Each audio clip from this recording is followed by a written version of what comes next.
Running a business comes with a lot of what ifs, but luckily there's a simple answer to them. Shopify. It's the commerce platform behind millions of businesses, including Thrive Cosmetics and Momofuku, and it'll help you with everything you need.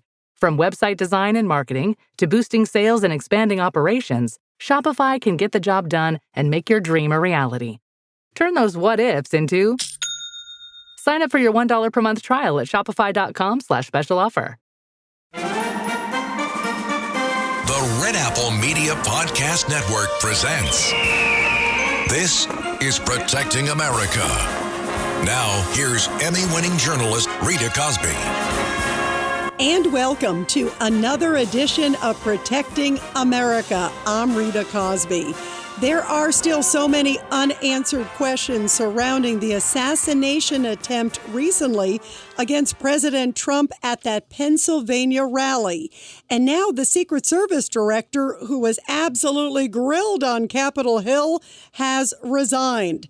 And joining us now to discuss all of this and more is Charles Marino. He is a former Homeland Security Department advisor, also a former Secret Service agent. Charles, great to have you here. Thanks, Rita. Good to be back. You know, there are so many questions here. And first off, the Secret Service director, she seemed either incompetent or evasive when she was grilled on Capitol Hill. What do you think? It was not a good hearing, to say the least, especially when we see the testimony yesterday of the FBI director, Chris Wray, and the difference between giving some information to Congress as opposed to the stonewalling from the former director of the Secret Service. It was just unacceptable. It's in the Americans' public interest to hear as much as possible without, risking the investigation of the FBI. So I think she could have been a little more forthcoming in the facts to assure the American public that the former president and others would be kept safe by the Secret Service going forward. Do you think she clearly knew more than she's saying? But what I found astonishing is that she admitted she had not been to the site, had never been to that site of the rally. That's amazing, even after the fact. Well, there were a lot of strategic errors on the part of the Secret Service, in addition to what took place in Butler, PA, that day. But what I can tell you is they have failed in keeping the public informed on the PR side of things, participating in press conferences, not visiting the attempted assassination site in Butler was a big mistake. Especially since we haven't had an incident like this, thankfully, in several decades, since 1981, in the attempted assassination of former President Reagan. So she should have taken a greater interest. It should not have taken her 72 hours to talk to any of the agents involved in the situation. So all in all, it was just a bad story to tell and a lack of leadership. Do you know anything about the person who's sort of the acting director, somebody within who sort of moved up? Do you know anything about it? And who do you think should be leading now the Secret Service? Well, I do. And I can tell you I served with him.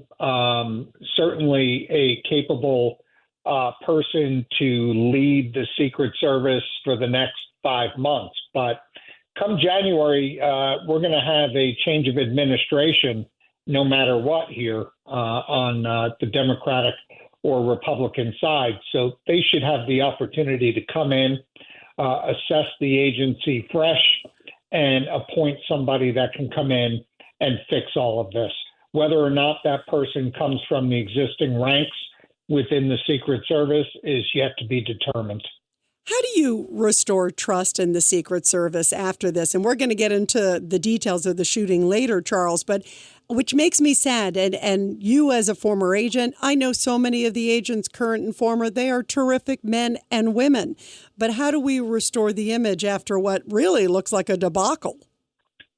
Yeah, like you said, these are devoted men and women that serve in the Secret Service, and they need to be given the necessary resources and the leadership to succeed in their mission. If the protective mission is the number one priority for the agency, then all of the resources and dedication should be given towards protection.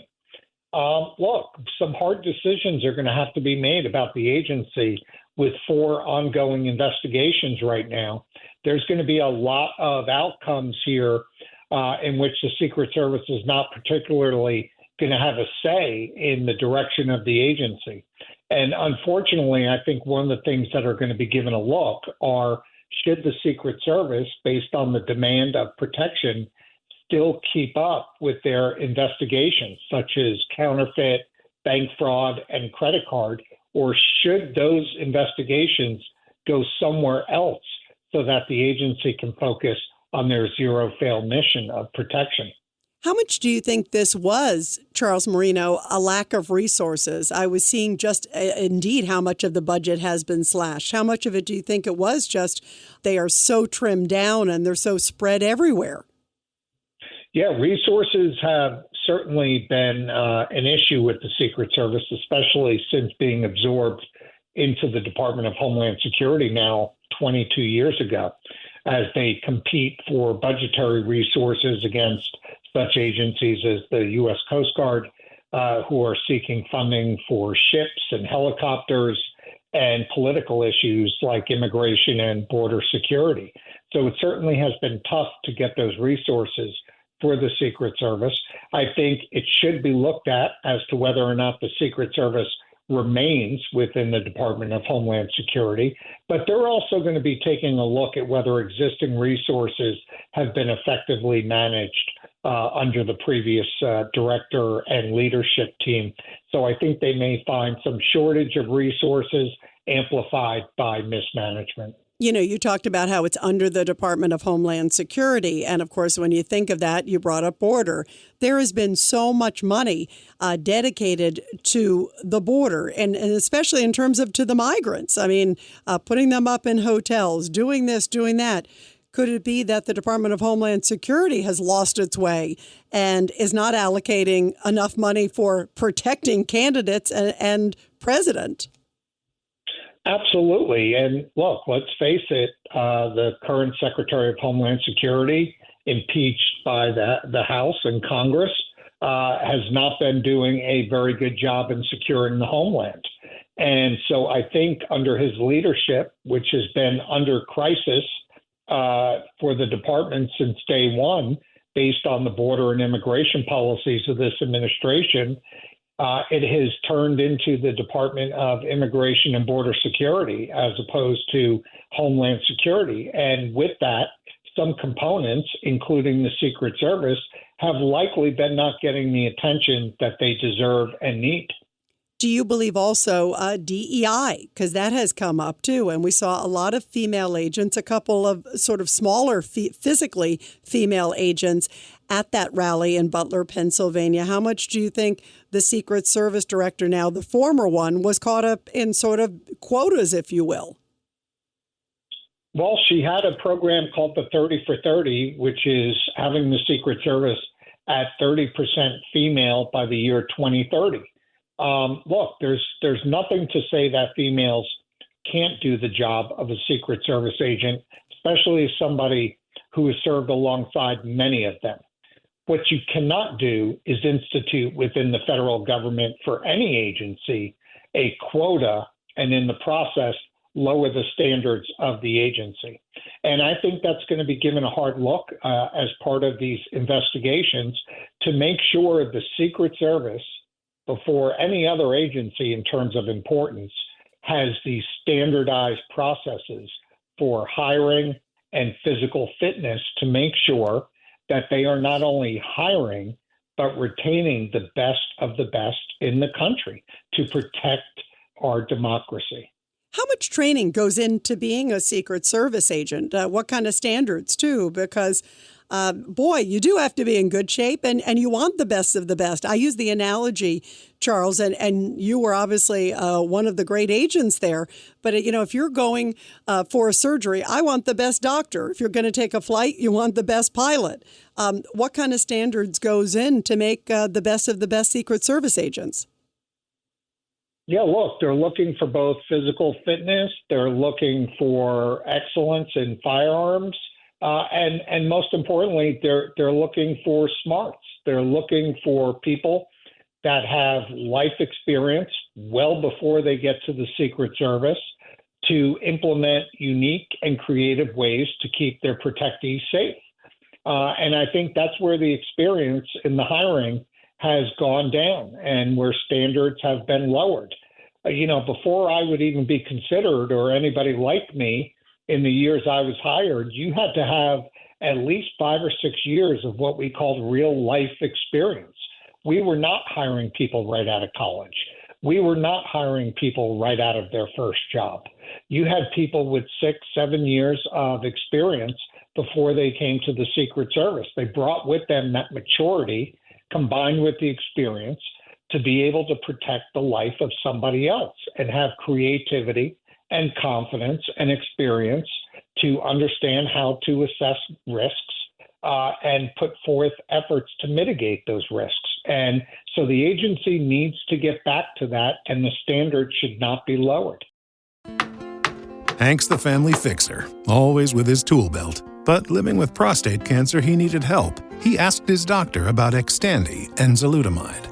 Xtandi 40 milligram tablets treats men with prostate cancer that has spread to other parts of the body and responds to a medical or surgical treatment to lower testosterone. Xtandi may cause serious side effects: seizure, a brain condition called PRES, allergic reactions, heart disease that can lead to death, falls and bone fractures, swallowing problems, or choking that can lead to death. Stop Xtandi and get medical help at once if your face, tongue, lip, or throat start swelling. Tell your doctor at once if you faint, have a seizure, quickly worsening headache, decreased alertness, confusion, vision problems, chest pain or discomfort, or shortness of breath. Xtandi can cause harm to an unborn baby or miscarriage. Use birth control during and 3 months after Xtandi. Common side effects include muscle and joint pain, feeling unusually tired, hot flashes, constipation, less appetite, diarrhea, high blood pressure, bleeding, falls, fractures, and headache. Talk to your doctor and visit Xtandi.com. This episode is brought to you by Hulu, presenting Paradise. Paradise is Hulu's critically acclaimed addictive drama series starring Sterling K. Brown, Julianne Nicholson, and James Marsden. The Daily Beast calls Paradise your next TV obsession, and the New York Times says it's exhilarating in all the right ways. Paradise is for your Emmy consideration in all categories, including Outstanding Drama Series. For more information, visit fyc.hulu.com. Choice Hotels get you more for your money so you can maximize any road trip. Let's get real close to hear the maximum sizzle of Comfort Inn's free hot breakfast. Maximized. Check into more. Book direct at choicehotels.com. This episode is brought to you by Progressive Insurance. Do you ever find yourself playing the budgeting game? Well, with the Name Your Price tool from Progressive, you can find options that fit your budget and potentially lower your bills. Try it at Progressive.com. Progressive Casualty Insurance Company and Affiliates. Price and coverage match limited by state law. Not available in all states. Yeah, absolutely. And we understand there are thousands. How big is the Secret Service now? But I understand it's been scaled back, sadly, as we're talking about these budget cuts. Someone mentioned, I think it's like from 10 years ago, I think it's like 500 less agents. That's an issue. Yeah, it is. Retention is horrible within the agency. Anytime you have retention up around 48%, that's a huge deal. You can't field a Little League baseball team with a 48% retention. Let's think about that. You'd have to forfeit every game.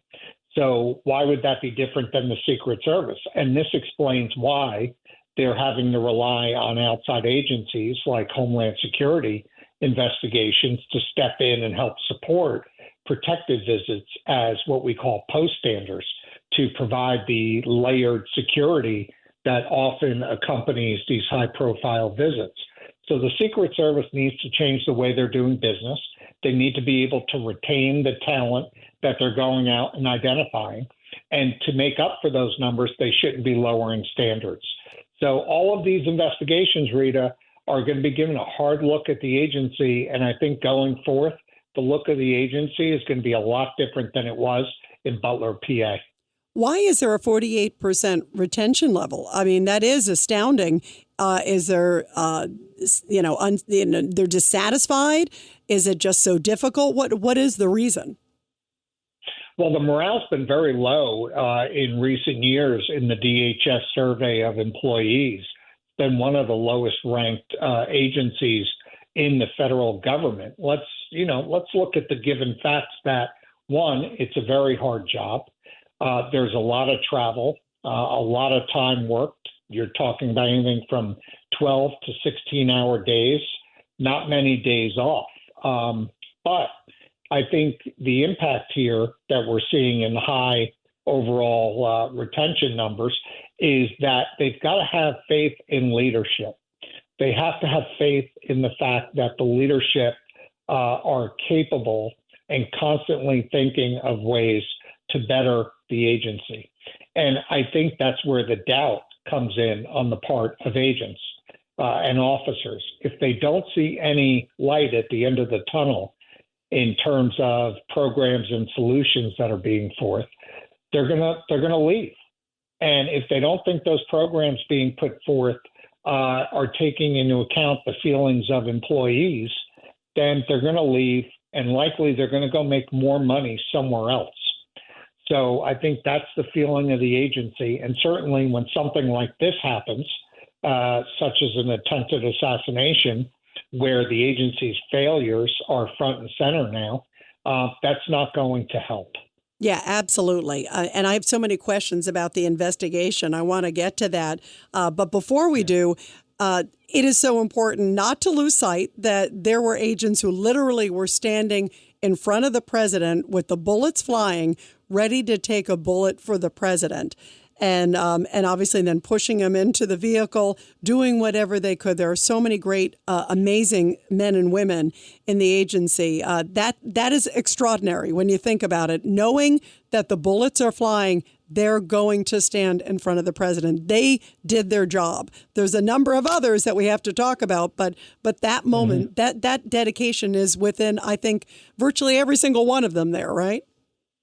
And those men and women deserve more from their leadership. Look, they were the last line of defense that day. They've trained for a lot of scenarios, and this was the worst case scenario that they trained for, an attempted assassination. They responded exactly the way they were trained, in under 3 seconds, covering the body of the former president to make sure that he didn't suffer any further injury, and evacuating him off the site into the vehicle. So they did what they were trained to do. The problem is the skill level, the experience, the smarts regarding the overall security plan that was implemented that day. There is no way that building, 130 yards away with the direct line of sight that it had, should have ever have been designated as falling outside of the outer perimeter. At outdoor events, the threats drive the setting of the perimeters, and that outer perimeter should have incorporated that building. It should have been given a very high level of attention, and there should have been no possibility of something going wrong or astray with the coverage of that building. Yeah, it's astounding. And especially as we hear that this guy, the 20-year-old Thomas Matthew Crooks, shows up and had a rangefinder with him. We're also hearing that he was flying a drone and live streaming it. So he had eyes in the sky where the Secret Service didn't even have any aerial surveillance. That's astounding. And they were disseminating a photo of the guy all over the place. And in fact, you hear audio of after the Secret Service agents took him out, they're like, oh, I think this is the guy that we were getting pictures of, like right away. Right. So clearly he was deemed a suspicious individual, a questionable guy. And it seems like there were so many. How could all these things have happened where so many balls were dropped? He's suspicious. People are saying there's a guy on the roof. It still seemed like a lifetime until after bullets were flying that they finally took him out. They responded quickly at that moment, but it seems like there were so many warning signs before that, Charles. Yeah, and what we're starting to see is all the cracks that have been exposed following the significant security failure of the plan that allowed him to get on the roof in the first place. You've got the pre-surveillance of not only the drone that was being flown several hours before the event, but Rita, I've said since day one, this was not the first time this shooter was out at that property. there was pre-surveillance that was likely conducted in the week or weeks before this event. And that will be uncovered. They will find that, in fact, that has taken place. He knew exactly where he wanted to go. He may have been a little surprised that he actually made it to the top of that building to carry out this attack. He may have planned to be encountered sooner than that, at which point in time this would have become ultimately a suicide mission, which is what I think it was to begin with, no matter if he was able to carry out this attack against the former president or not. And then you've got the resource question. How are these resources on the ground not able to locate this individual? And how was he able to evade them?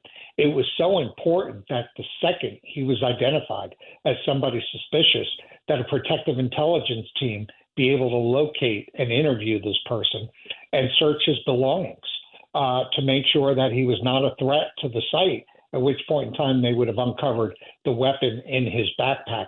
And the other thing was, I've never heard of a counter-surveillance team, whether from the Secret Service or state or city, leave their post to go look for somebody. There should have been enough resources on the ground to take direction from that local counter-sniper team to go look for this individual while the counter-sniper team remained watch over their area of responsibility. Does it seem like too many things, went through the cracks, that there's something we're missing here? It almost seems inconceivable that the Secret Service, with so many great men and women in it, would miss all these things. Well, considering the amount of times throughout the country that the Secret Service works with state and local law enforcement, there are a lot of things that went wrong here, and I can't understand why the Secret Service can't do their job without the support of those state and local police departments. And so why it seems like the communication was astray here, why it seems like the coordination from the very beginning just wasn't there. Look, we either have some gross negligence here on several parts, which the Secret Service has to take responsibility for since they create and implement the overall security plan, or it was just a perfect storm of mistakes. Wow, perfect storm indeed. Now it turns out also that this guy was actually Googling. This is what the FBI director testified to a few days ago. How far Oswald to Kennedy? So he was looking at history and saying, God, if I can, what does that tell you about his pre-planning? Well, it tells me the pre-planning was meticulous all the way down to the capabilities of the AR-15 that he was carrying. Look, there were more misses than there were hits in terms of his intended target, the former president. Yes, somebody was killed in the audience. 2 were injured. But as far as the target here, which was only hit once, the former president, there were a lot more misses here. So he was obviously doing his diligence to explore previous assassination and assassination attempts to see what the likelihood of success would be based on the range that he was planning to shoot from. Home means something different to everyone. But with Rocket Mortgage, home can mean even more. It can mean a college education, taming your high-interest debt, even a renovation. We've made it easier than ever to use your home equity. That home you worked so hard for, now it can work hard for you. Call 800-4ROCKET or visit rocket.com to find out more. Rocket Mortgage, LLC, licensed in all 50 states. NMLSconsumeraccess.org, number 3030. Support American-made tariff-free clothing with American Giant. They aren't affected by tariffs because their clothing products never left the U.S. Get 20% off your first order when you use promo code STAPLE20 at American-Giant.com. Going to the gym can be discouraging, especially if you're putting in the work but barely seeing changes. But with Tonal, you can actually see your progress with every workout. Tonal provides the convenience of a full gym and the expertise of a personal trainer anytime at home with one sleek system. Designed to reduce your mental load, Tonal is the ultimate strength training system, helping you focus less on workout planning and more on getting results. No more second-guessing your technique. Tonal gives you real-time coaching cues to dial in your form and help you lift safely and effectively. After a quick assessment, Tonal sets the optimal weight for every move and adjusts in 1 pound increments as you get stronger, so you're always challenged. Tonal lets you choose from a variety of expert-led workouts, from strength to arrow hit to yoga and mobility, to keep you coming back for more. For a limited time, go to Tonal.com to get $500 off your Tonal purchase, plus a free 4-year warranty. That's Tonal.com for $500 off, plus a free 4-year warranty. Tonal.com. Do you think that the misses happened because he was finally spotted? Remember, there's the officer who apparently got to the roof and saw him and suddenly was confronted with him, and then I think fell off, or because he was holding on with one arm. Could that have also interrupted his plans? Thank goodness. Yeah, Rita, I think it's two things. I think it was that. And I think, honestly, there's no way to find this out right now, but based on the robust security that he knew he was going to be encountering at that location, I would assume that there was some element of surprise that he made it to the roof, and he knew that he was rushed in doing what he was about to do, and that he was soon to be uncovered. So, I don't think the concern was losing his life. I think that was a foregone conclusion. I think he anticipated that at some point in time he was going to be confronted and likely eliminated, killed. I think the point here was that he was surprised and knew he had to rush to do what it was he wanted to carry out, and that was to assassinate the former president. What's the biggest unanswered question you still have about what happened that day? My questions revolve around the overall security plan that was developed, the review of that plan that was undertaken, if any, and the communications, the subsequent communications. How far out was it communicated that this individual was suspicious to the point that he was deemed a threat? And if it was early enough, why was the protective detail of the former president not notified, and why was he still taken to the stage at all? Yeah, still so many stunning lapses, so many stunning questions. You think we're ever going to get to the bottom of all this, or is it going to be like the Kennedy case years ago? No, I think we need to, Rita. There's no reason for this investigation, any of these investigations, to take several months. We're talking about one site, especially related to the FBI investigation. This is related to one location, one shooter. The background of the shooter, as we now know, is not extremely complicated. So I think in an effort to limit the conspiracy theories that are starting to set the internet on fire, I think this needs to be resolved sooner rather than later.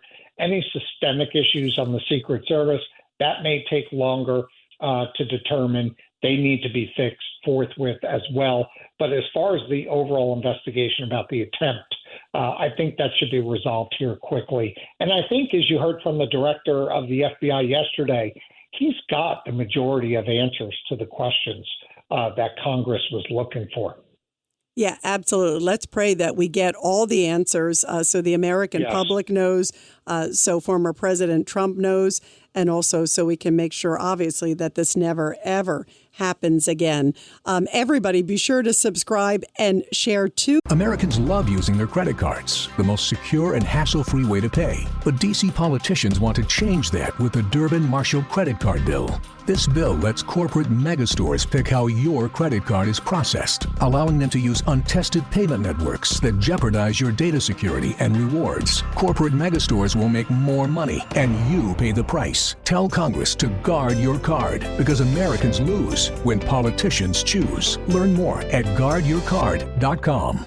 This podcast, Charles Marino, what an enlightening conversation, important conversation, former Secret Service agent, also former Homeland Security Department advisor. Really important to have you here. Thank you so much, Charles.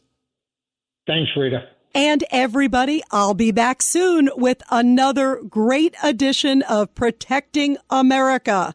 And of course, you can catch me every weeknight, 10 p.m. to midnight on the legendary WABC Radio. This is Rita Cosby, and thanks for all you do to protect America.